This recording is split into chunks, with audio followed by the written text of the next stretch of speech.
Prime-time local news, serving the Lakeland and Midwest regions.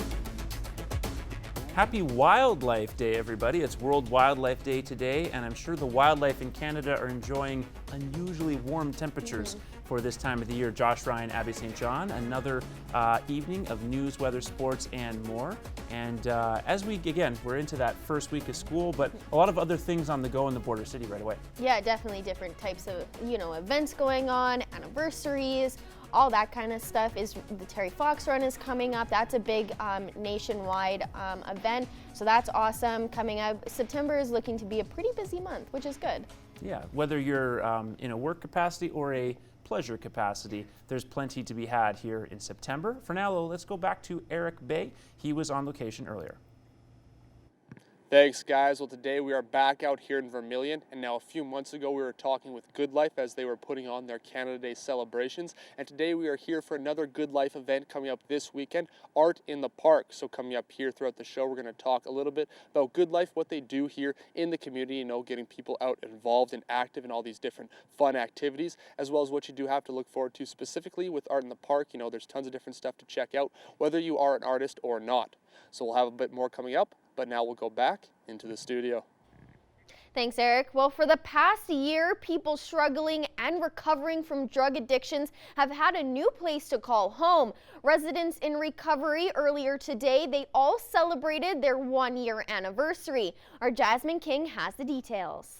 Residents in Recovery helps people get sober who are living with drug addictions. The programs offer help to people from around the Lloydminster area. Last September 4th, we opened our doors, and we opened our first house on the Friday, the September 7th. So we're just kind of celebrating our year of successes. The organization is non-for-profit and mainly receives funding from local groups and businesses. The amount they've grown this past year has come from a lot of support of the community. It's been pretty crazy. I can't believe it's went by so fast. We started with about 5 guys and 1 house, and now we have 3 houses and 20 sober living clients, both men and women. So it's been quite a year of expansion. With the programs made available by residents in recovery, it has changed a lot of lives for those previously living with addictions. I am really grateful for it to be open for a lot of other people, so they can see what I'm like, because I've been through a lot, and it helped me get back on my feet, and it just means so much that other people can experience what I've been, going through, I guess, to get through it. Being able to offer the programs they do to the people who are struggling the most means a lot to Lorenz. We've had over 150 people come through our doors looking for support. I think we've had a total of 45 or 46 sober living clients, many of which have gone through our program and are back, working or in school. It's been a pretty amazing year for a lot of people here. Residents in Recovery currently does not receive any government funding. They're holding a raffle for a playhouse to generate funding for their programs. Tickets are $20 a piece and available for purchase at their office. Jasmine King, Primetime Local News. Alberta RCMP are joining in on the back-to-school madness, but they're not teaching math or geography. They're showing business owners ways to keep their property safe. In Alberta last year, there were over 4,900 break-ins into businesses. In order to reduce the chances of your business being broken into, the RCMP have put into place a course that's a secondary measure, and their first priority is still to make sure that you are safe. Door's been kicked in, don't go in. Call the police right away, call the non-emergency line, or call 911 if you think someone's inside. A police officer will come, we'll make sure your business is secured, and that way you're not touching things. We're going to maybe get some forensic evidence from the crime scene. If you don't have time to go to the course yourself, Constable Hagel also gives some tips on some easy ways to reduce the risk of being broken into.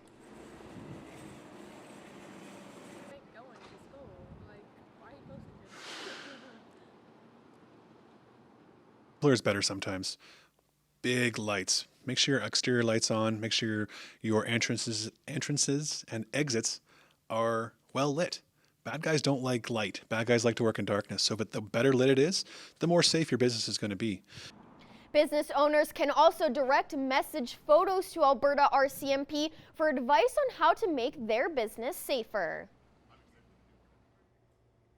Doctors play a vital role in community life in the border city, and there's no clearer example of their commitment after 25 separate donations of $1,000 to the 19th Annual Health Foundation Gala. Josh Ryan has more on a sponsorship that affects many aspects of Lloydminster healthcare moving forward.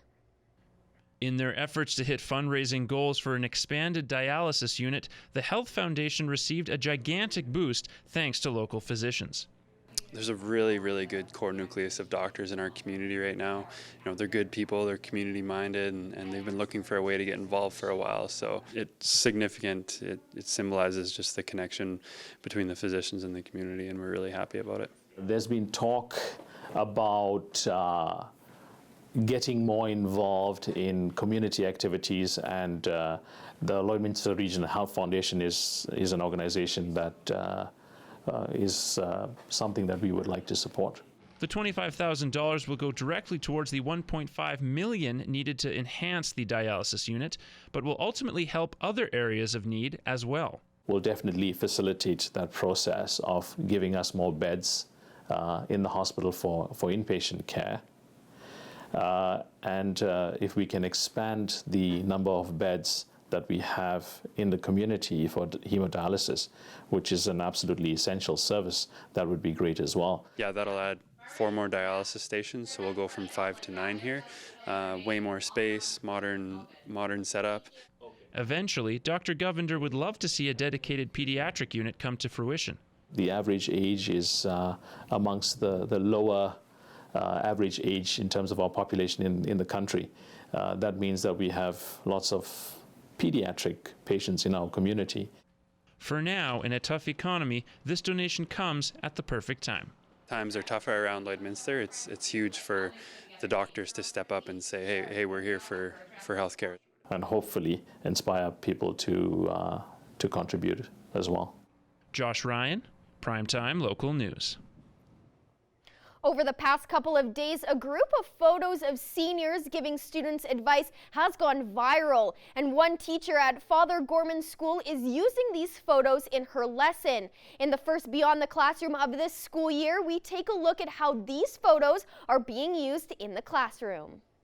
Jason Whiting from Videer Images took photos of seniors giving advice to students going back to school.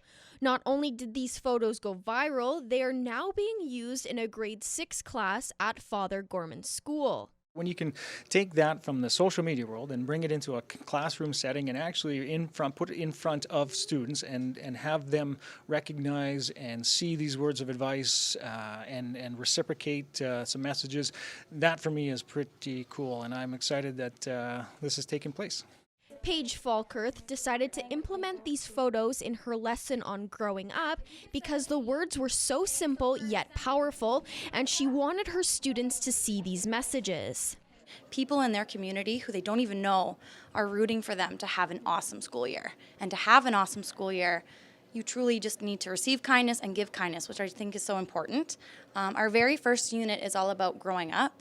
So how to act when you grow up, what you want to be when you grow up. I feel like these simple yet powerful messages kind of told kids simply how to do that. Taking the advice from the pictures, the students will come up with ways they can give advice back to them. We also gave some advice to give to them or just to people in general. I kind of let them know that sometimes people think that kids aren't capable of this type of stuff, and they sometimes are underestimated, but they actually have tons of advice that they can give to, and just thanking these people for the advice that they gave them. By adding this to the lesson on growing up, it gives the kids an opportunity to connect with the people in the community and build relationships with them and meet new people. Age makes them a lot different, but at the heart of it, they have tons of similarities. And just sharing their differences and sharing their similarities, and I think just building community relationships, I think, is a really cool piece that we could potentially walk away with. The photos taken by Jason have now received 2.8 million views and counting. And that's it for this week's Beyond the Classroom.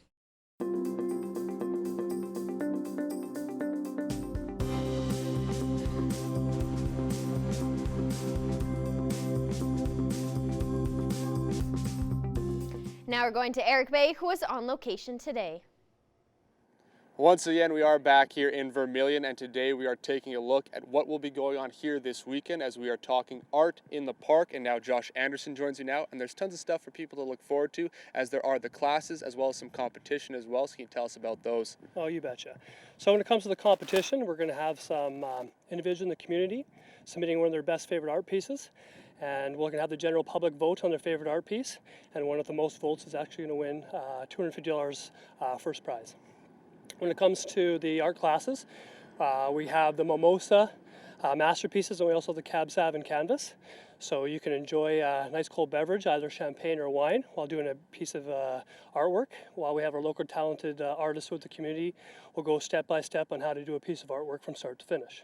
And now again, it's not just about participating directly with the art as well. There's people who are able to look forward to some stuff if they do want to do some shopping. You guys do have some vendors there as well, so can you tell us about those and what will be going on there?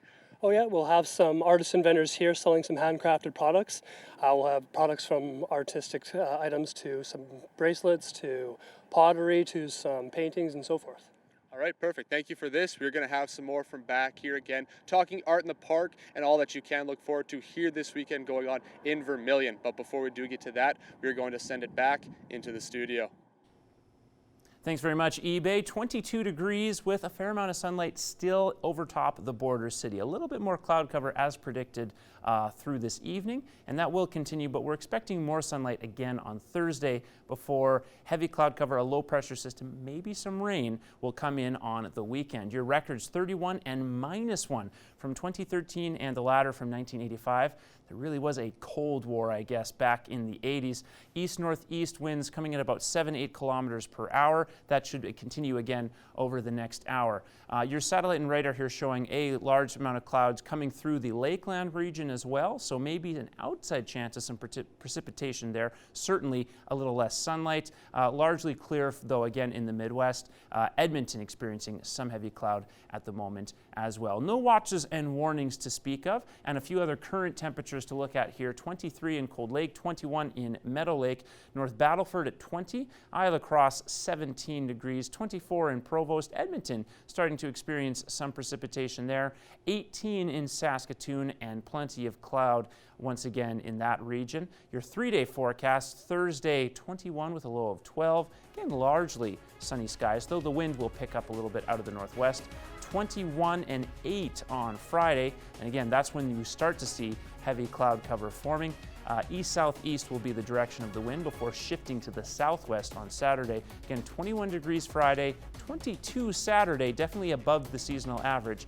However, that cloud cover should turn into some moisture, over 60% chance of precipitation that day, and that could continue on into Sunday.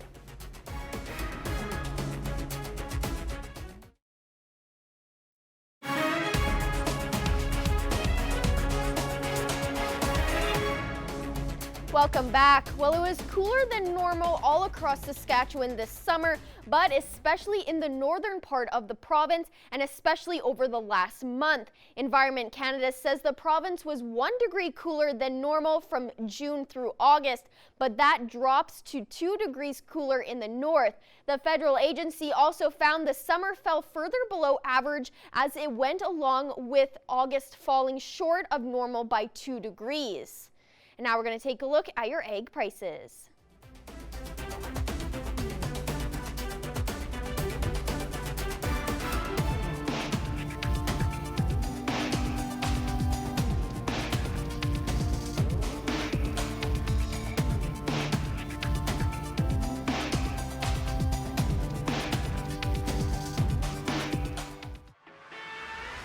We're a part of less than 5% of Canadian auto body shops and Lloydminster's only locations with certified collision care recognition at City Centre Auto Body.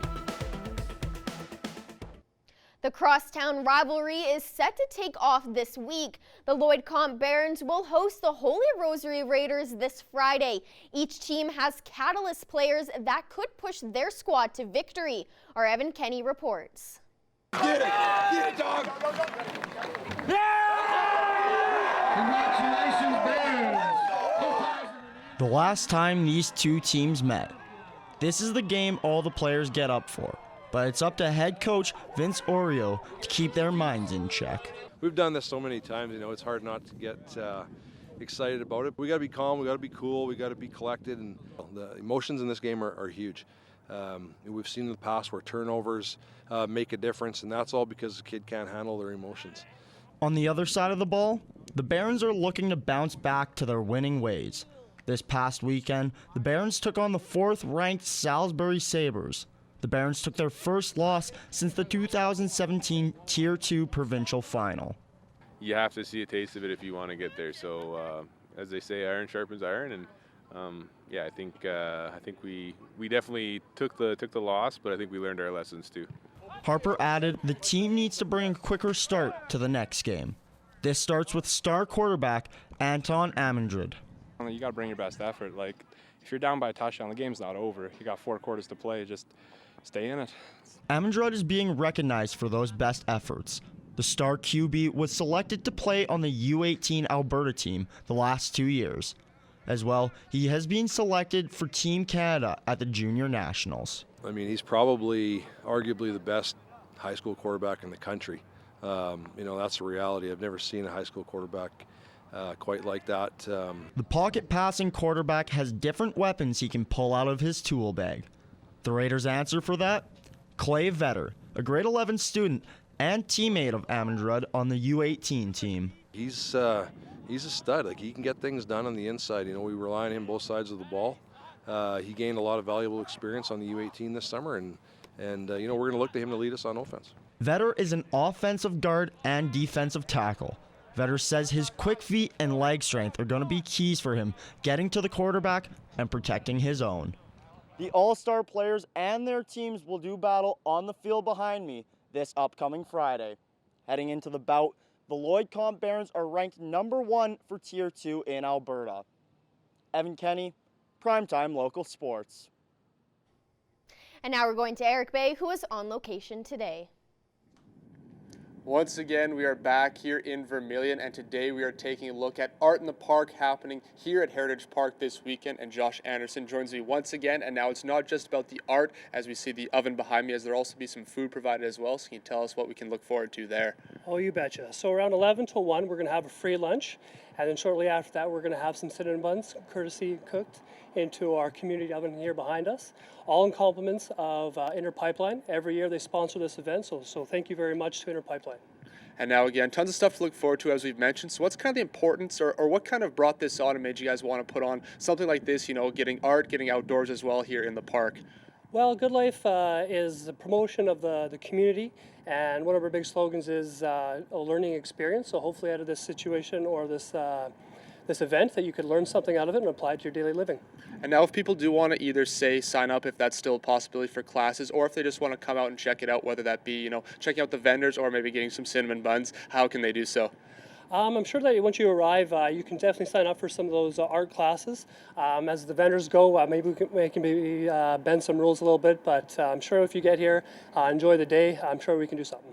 And now again, we've talked again, the importance about putting on these events, but is there also a bit of an importance too, or that made you guys want to throw it back into art? As we've talked, kind of art is kind of the first things to go when you talk schools and stuff, so it was about getting people creative as well?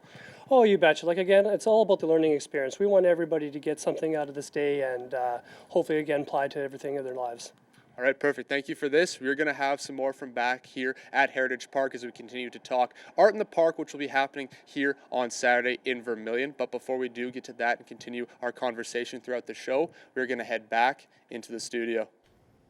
Thanks again to Eric Bay. Your next 24 hours do look a little cloudier in some capacity than what we've experienced over the past 24 hours. However, we are expecting a relatively sunny Thursday, so plenty of cloud cover through most of Thursday, but it's only minimal here in the border city, a little bit stronger with that low pressure system in northern Saskatchewan and Alberta. When you look at Wednesday, here looking at Wednesday again from a closer perspective of just our region, there is cloud cover coming right across the region, particularly in the morning. That will pass on as we get into the afternoon though.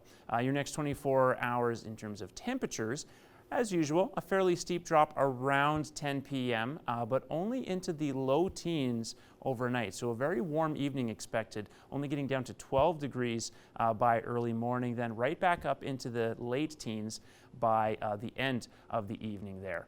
Now your next look at here is in current temperatures. You can see 24 in Vermilion, 23 in Vegreville, 18 in Lac La Biche, 23 in St. Paul, and 20 out in Bonnyville. Edmonton still holding strong at 21 degrees, 21 as well in both Green Lake and in Meadow Lake. Also add St. Walburg to the 21 club. Isle Cross at 17 degrees, Maidstone at 23, and Macklin at 23 degrees as well. 20, the current temperature in North Battleford. They should see a little bit of rain overnight with that cloud cover. Then tomorrow, the sunlight is expected to come back out as the wind shifts from the southwest to the northwest.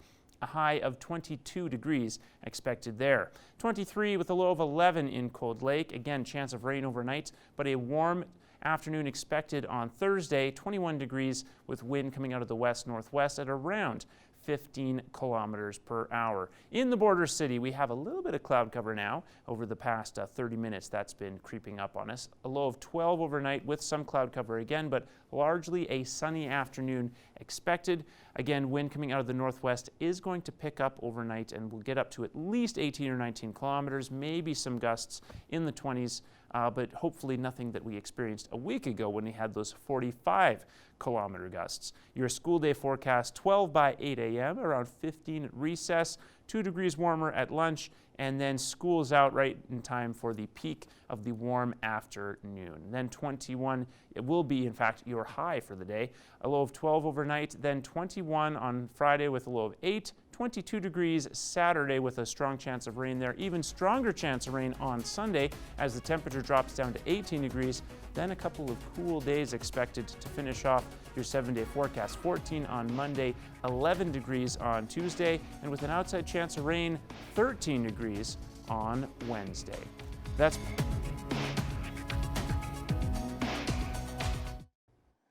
Once again, we are back out here in Vermilion, and today we are checking out what you do have to look forward to here this weekend with Art in the Park put on here by Good Life, and Josh Anderson joins me once again. So can you give us a little background maybe just on Good Life and, the importance that they do have here in the community?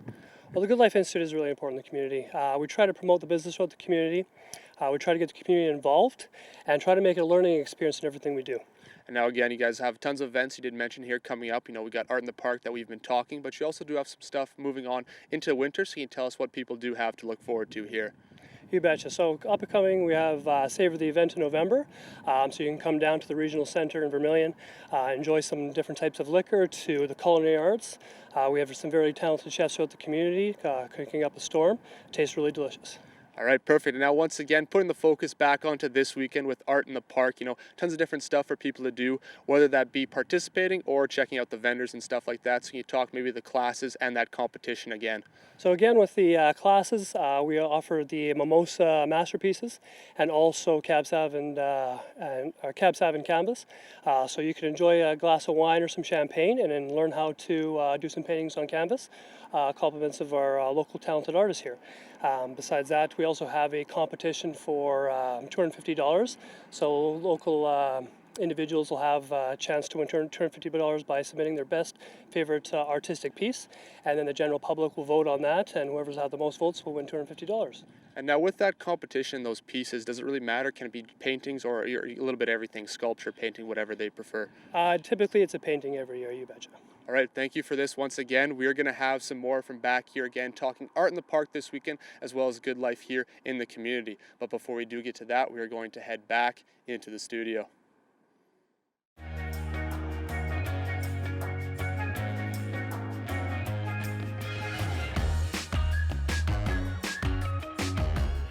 our question of the day pertaining to food once again, this time the lies we tell ourselves about food. What's a meal that you like to think is healthy but isn't really healthy when you look at it? A common one we've got from a couple people, popcorn, which is healthier than other movie snacks, not in itself healthy by any means, and Sun Chips popped up on our Facebook comments. Again, while it might sound healthier than other chips, it's not really any healthier. Yeah. Well, with the popcorn thing, you can make your popcorn yourself and not put anything on it, but that's very boring and not good, not really good.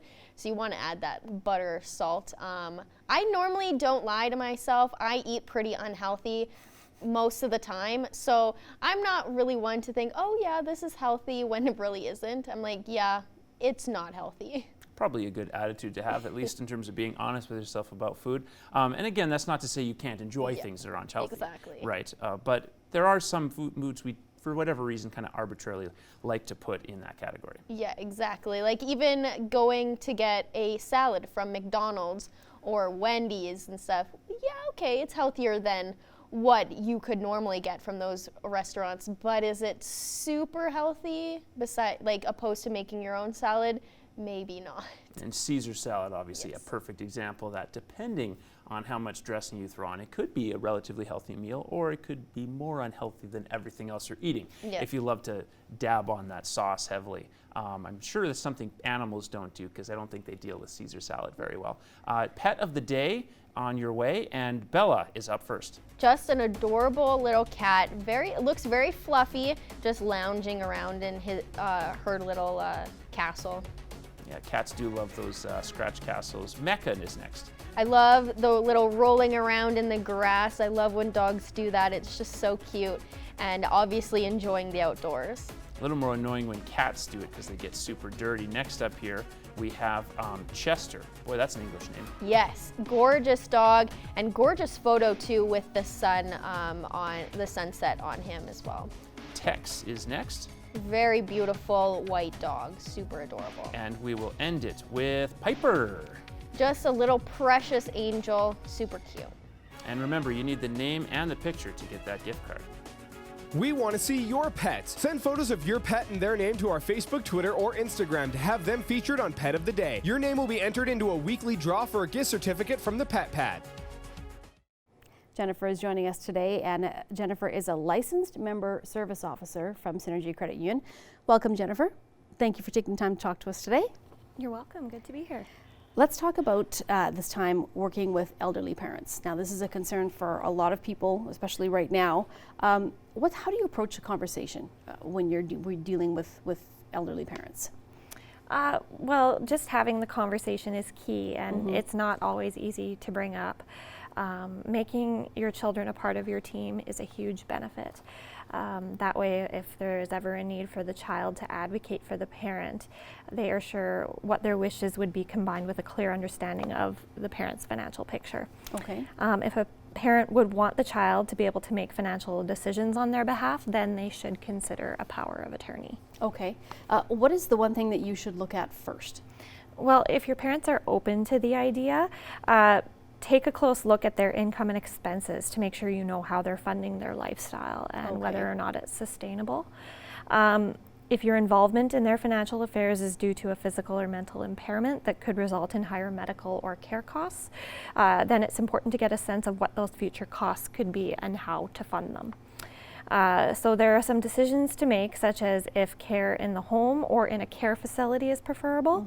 Whether or not they are selling their home can impact how you draw down on their investments, borrow against their home, or provide support yourself. There are other costs that might come up too, such as personal care workers or registered nurses that come to the home. There is typically a minimum number of hours required per visit, and it can add up. Okay. If the best option is for a parent to eventually move into a government subsidized long-term care facility, then it's important to note that wait lists can be long and priority is given to those who need help the most. So you really need to plan for that. You do, yes. Okay, and how important is it to be on the same page with your parents, and especially maybe a little bit earlier rather than waiting to the last minute when these things come up? Yeah, it's very important, and you want to consider whether or not you should involve their financial advisor early on to make sure that there are sufficient funds to pay for future expenses. If there are insufficient financial resources to fund future expenses, then it's important to come up with a game plan early. And what about their investments, the money that they would have invested, or retirement plans, or that sort of thing? As you work through this process with your parents, it will be important to consider all of their assets, including their investments. So if they're open to it, it would be a great opportunity for you, your parents, and their financial advisor to meet to understand their overall investments. Statements are a good starting point, but you want to make sure you check out their past tax returns too. Right, okay. And once you have a clear picture and have worked together as a team, then you should know if they will be able to meet their needs and if their investments now align with their future goals. And also it's important to remember that this is your parents' money, not an expected inheritance. Right, Yeah. okay. So it's all really about the conversation and starting it early. Right, yes. Okay. Well, thank you so much, and we'll be back again next hour and continue our conversation. Okay.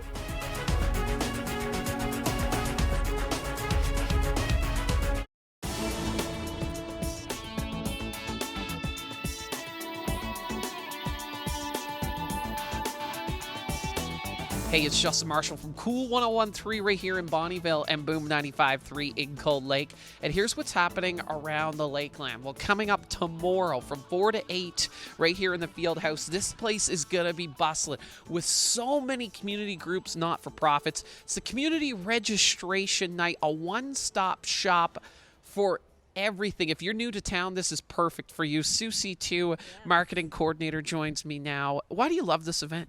It's a fantastic event. It happens once a year, community registration and awareness event here at the Centennial Center.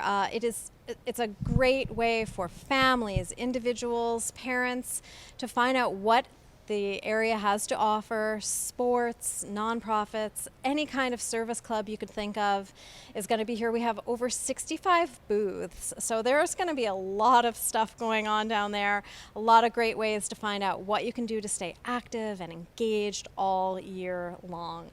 If you want more info, facebook.com/cool1013. We got all the information up there. Are there still booths left? We do still have just a handful of booths left. So if you are a club, a nonprofit looking for, a way to get awareness out about your organization, to get new volunteers, to get registration in what you have going on, give us a call right away at 812-3400 to book your booth right away. Sue, can't wait to check it out. I'll be at the Kidsport Bonnyville booth tomorrow night. Yep. Can't wait to see your C2 booth as well. We'll be here. Awesome. Thanks again. Thanks.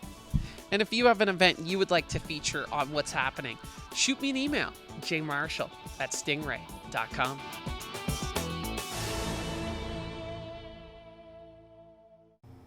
Jennifer is back with us. Jennifer is a licensed member service officer at Synergy Credit Union.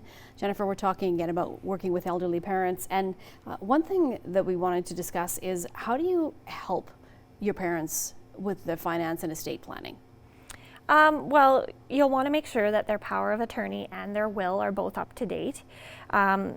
A lot of parents that I meet with request that we make their accounts joint with their adult children in order to get around having a power of attorney or to avoid probate after death.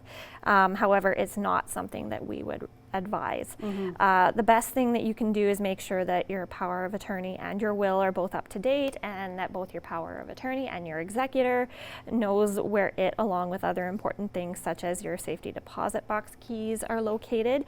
Make sure that they know which financial institutions you have accounts with, as well as make them aware of any insurance policies you may have, those types of things. Okay. What about if there's one main child that is, really connecting and doing all the work, but there are other children in the family? How do you kind of make that work? You want to make sure you keep your loved ones informed about what's going on, especially your siblings. They're on your side when it comes to the well-being of your parents, and it helps to eliminate any misunderstandings about their care and what is happening with their money. Managing your aging parents' finances can be a lot of work, but you don't necessarily have to do it alone. And also, you don't want any issues when they find out about the decisions that were made after the fact. Right. What about if you don't maybe have as close of a relationship or a partnership with your parents? What are some of the signs that may come up that you do need to step in? So you want to keep your eye out for things such as unusual purchases. So take notice if your parents are suddenly buying things that don't fit their needs or their lifestyle, or they begin entering multiple contests or sweepstakes. Piles of unopened mail, that could maybe be a sign that they're falling behind on bills. Always complaining about money or the lack of could also indicate that maybe there's a problem. Physical setbacks such as fading vision, which can make it difficult to drive to the bank, or arthritis can make writing checks difficult. memory problems, so not knowing maybe what date to put on a check or not remembering where to write the dollar amount. Okay. Becoming very forgetful, those could be an indicator that you There's may an need issue. to step in. Yeah. Okay. Now, what about elder abuse? Is this a problem, people being taken advantage of because of their age?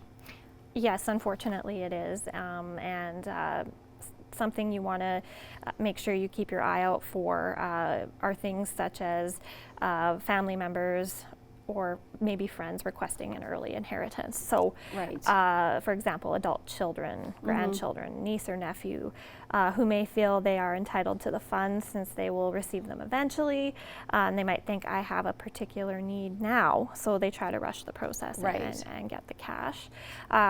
Another example might be someone trying to create codependence. So the abuser commonly takes on the role as a caregiver, whereby care is exchanged and used as leverage for financial help. Or using excuses and tactics. So they might use tactics such as making other family members or friends look like the perpetrators, while the abuser is the savior. Abusers can manipulate the victim into thinking others involved don't have his or her best interests in mind. Or maybe the abuser might claim that it's because of their mental state and from being exhausted, from being the caregiver, and using that as an excuse. Okay, so all kinds of things to watch out for. Right. Okay, well, we thank you so much for joining us today. And if anybody's looking for more information or help, what's the best place to go? Just can they call the branch and ask to speak to somebody that has expertise in this area? They can feel free to either stop by the branch or call the member contact center, and we can get them in touch with the right experts and point them in the right direction. Okay, great. Thank you so much for joining us today. You're welcome.